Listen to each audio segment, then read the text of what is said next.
Hello बच्चों, स्वागत है आपका हमारे यूट्यूब चैनल मैडिजिक्स में। आज हम चैप्टर 7 करने वाले हैं, भू आकृतियाँ तथा उनका विकास। ठीक है, चैप्टर 7 करने वाले हैं, भू आकृतियाँ तथा उनका विकास। चलिए आज की क्लास स्टार्ट करते हैं। आज की जो पहला क्वेश्चन है वो हमसे क्या कह रहा है, स्थल रूप विकास की किस अवस्था में अधोमुख कटाव प्रमुख होता है। ठीक है, वो हमें बताना है। तो ऑप्शन क्वेश्चन नंबर एक का जो राइट आंसर हो जाएगा वो हो जाएगा ऑप्शन नंबर ए, तरुणावस्था। क्या होता है? तरुणावस्था।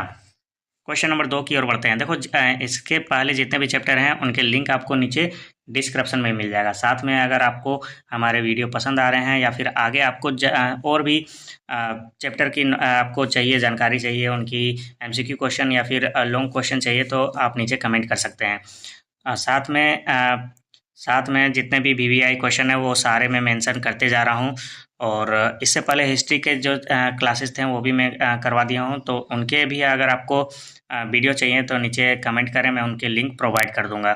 तो चलिए सेकेंड नंबर पे पढ़ते हैं। क्वेश्चन नंबर सेकेंड हमसे क्या पूछ रहा है, गार्ज का निर्माण होता है। गार्ज का निर्माण कैसे होता है वो हमें बताना है। गार्ज का जो निर्माण होता है वो कठोर चट्टानों में होती है। ठीक है, यानी कि ऑप्शन नंबर बी हो जाएगा हमारा राइट आंसर।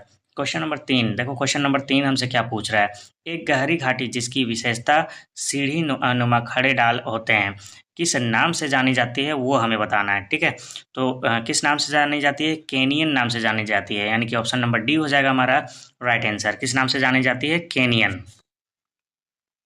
क्वेश्चन नंबर 4 हमसे क्या कह रहा है, क्वेश्चन नंबर 4 बोल रहा है कि टांड झील यानी सर्क झील बनती है, कैसे बनती है वो हमें बताना है।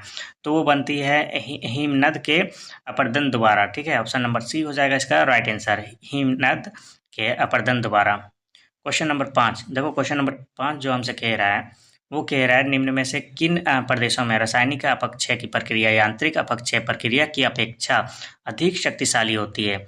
ठीक है, किसके अपेक्षा? जो हमारी रासायनिक अपक्षय की प्रक्रिया है वो यांत्रिक यांत्रिक अपक्षय की प्रक्रिया की अपेक्षा ज़्यादा शक्तिशाली होती है, वो हमें बताना है। ठीक है, तो क्वेश्चन नंबर 5 का जो राइट आंसर है वो है हमारा चूना पत्थर प्रदेश। ठीक है, यानी कि ऑप्शन नंबर सी हो जाएगा हमारा राइट आंसर। क्वेश्चन नंबर 6 हमसे पूछ रहा है गोखुर झीलों का निर्माण कैसे होता है वो हमें बताना है। ठीक है, वो होता है नदियों द्वारा वृद्धावस्था में। ठीक है, ऑप्शन नंबर डी हो जाएगा इसका राइट आंसर, नदियों द्वारा वृद्धावस्था में। क्वेश्चन नंबर 7, देखो क्वेश्चन नंबर 7 हमसे क्या कह रहा है, क्वेश्चन नंबर 7 कह रहा है कि गहरे लंबे व विस्तृत गर्त या बेसिन जिनके शीर्ष द्वारा खड़े ढाल वाले व किनारे खड़े व अवतल होते हैं उन्हें क्या कहते हैं वो बताना है। तो उन्हें क्या कहते हैं? उन्हें बोलते हैं सर्क बोलते हैं, यानी कि ऑप्शन नंबर ए हो जाएगा हमारा राइट आंसर। क्वेश्चन नंबर 8 हमसे पूछ रहा है कि भी आकार की घाटी का निर्माण कैसे होता है। जो भी आकार की जो घाटी होती है उसका निर्माण कैसे होता है ये आपने देखा होगा। कैसे होता है वो हमें बताना है। वो होता है हमारा नदियों द्वारा युवावस्था में। ठीक है, ऑप्शन नंबर ए हो जाएगा हमारा राइट आंसर। क्वेश्चन नंबर 9 हमसे क्या कह रहा है, क्वेश्चन नंबर 9 बोल रहा है निम्नलिखित में से कौन सी भू आकृति का निर्माण नदी के अपर्दन के क्रिया के द्वारा होता है वो हमें तो बताना है। तो क्वेश्चन नंबर जो 9 है उसका आंसर हो जाएगा ए, गार्ज। किसके द्वारा होता है? गार्ज के द्वारा। क्वेश्चन नंबर 10, यू आकार की घाटी निम्न में से किस कारण के अपर्दन के द्वारा के निर्माण के द्वारा होता है वो हमें बताना है। तो क्वेश्चन नंबर 10 का जो राइट आंसर है वो है हिमनद, यानी कि ऑप्शन नंबर ए हो जाएगा राइट आंसर। चलिए बढ़ते हैं क्वेश्चन नंबर 11 की ओर। क्वेश्चन नंबर 11 में हमसे क्या पूछ रहा है, देखो क्वेश्चन नंबर 11 जो हमसे कह रहा है वो कह रहा है कि बरखान का निर्माण निम्नलिखित में से किससे संबंधित है वो बताना है। बरखान का निर्माण किससे संबंधित है?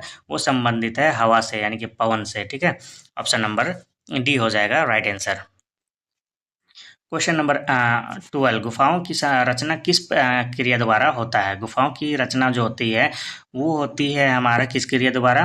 कार्बोनेटीकरण के द्वारा, यानी ऑप्शन नंबर बी हो जाएगा हमारा राइट आंसर। क्वेश्चन नंबर 13 क्या पूछ रहा है, ओल्ड फेथफुल का गाइजर किस देश में स्थित है वो हमें बताना है। वो किस देश में है? संयुक्त राज्य अमेरिका, यानी कि यूएसए में स्थित है। ठीक है,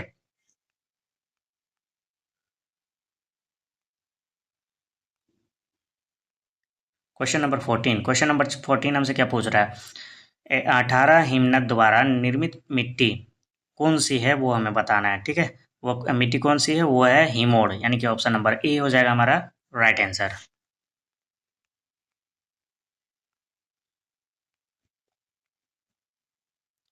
देखो अगर स्पीड में अगर लग रहा है कि क्लास चल रहा है तो कमेंट करें, ताकि आपके लिए थोड़ा सा धीरे भी बता सकूं। लेकिन स्पीड में पढ़ने से क्या होता है, हमें ये जितने भी ये हैं सारे रिवीजन हैं, हमें जल्दी जल्दी रिवीजन भी हो जाएंगे, ठीक है। तो क्वेश्चन नंबर 15 ही बोल रहा है, गुंबद आकार भाग से बहने वाली नदियों द्वारा किस प्रवाह की रचना होती है, वो हमें बताना है। तो किस प्रवाह की रचना होती है, वो होती है आर्य प्रवाह, यानी कि ऑप्शन नंबर डी हो जाएगा हमारा right answer. Question number 16, karst प्रदेश की भूमिगत कंदरा की छत पर बनने वाली आकृति क्या है, वो हमें बताना है, ठीक है। तो वो कौन सी आकृति है, वो है हमारा स्टेलेक्टाइल। क्या है, स्टेलेक्टाइल। ऑप्शन नंबर ए हो जाएगा हमारा राइट आंसर। क्वेश्चन नंबर 17 की ओर बढ़ते हैं। देखो क्वेश्चन नंबर 17 हमसे क्या पूछ रहा है, भारत का प्राचीन स्थल खंड कौन सा है, वो हमें बताना है, ठीक है।